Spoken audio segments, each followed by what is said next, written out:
The topic came about because I was looking for something that followed my own passions. It takes a long time to make a documentary, a few years, and something I could really learn from and have a journey of my own while I was making it. So my dad had just passed away when I was looking for something to work on, and my mom was nearing 70, and she was alone for the first time in her life. They had a great marriage, a wonderful relationship, and here she was, somebody who had love all her life. And now at that stage, she had nobody, and she was dealing with that. My uncle, at the same time, who was in his late 70s, had never had a marriage, never had a family, never had a date, as far as we knew. And he suddenly met a woman, and they fell head over heels in love. I mean, they were inseparable.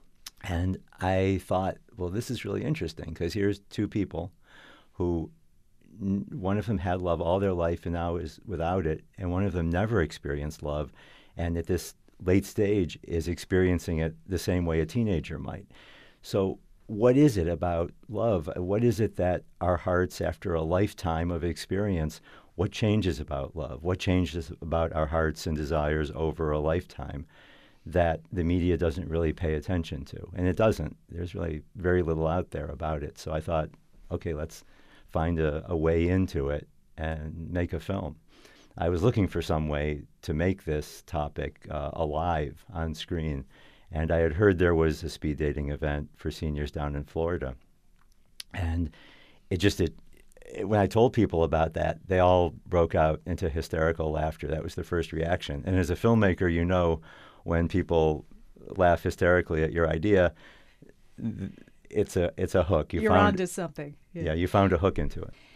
Was it difficult for any of the seniors in the film? Because you get to talk to them about some pretty personal stuff. Yes. And I should say, you have fun along the way, too. You show one scene in the trailer where the guy is driving along saying, hey, you know, I still have some love left in me, and you pan across and see his oxygen tank in the back seat. Right, right. But were people, the folks you worked with in this speed dating environment, were they at all reticent to talk about their emotional and love lives? Were they embarrassed about it? This is the amazing thing, I think, about my experience with the film, is that I didn't think it would even be possible, because the event was a real speed dating event. It's a documentary film. It's all true. And people signed up. They saw a poster. They saw an ad. And I was then told, okay, go call everybody. Tell them you're a filmmaker, that you want to film them, and get their permission. And then we can, move ahead. And I thought, 30, 70, 80-year-olds are going to give me permission to film them doing something they're going to probably don't want to even tell their kids about. It's like unlikely. But I went to the first woman, and I explained what I was doing on a phone call, and she said to me, my kids, they love me, they take care of me, they drive me places, I'm sure it's a wonderful relationship, but nobody, not even my children, ask me what's in my heart at this point in my life anymore. She said, nobody seems to care, and there's a lot there I'd like to talk about, so bring your camera and come over and let's get started. And I was sitting there listening to her thinking, I can't believe this is happening. And each call gave me more confidence, because these people wanted to talk about what was going on inside. Wow. What a statement. Let's think about that. No one asks me what's in my heart anymore. Yeah.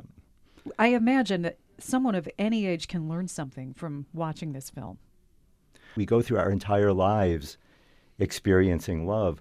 Why should it change? So it's not so much a movie about inspiring old people. It's a movie about showing every generation that love doesn't change. It's, teenagers who've seen it, they say, I'll never look at my grandparents the same way again. And that's the best response I've got from the movie. Do seniors do love differently than they do at different stages of life? I think love is fundamentally the same underneath it all. I think we layer a lot of things onto it. When you're young, it's about career and status and looks and your family and your house.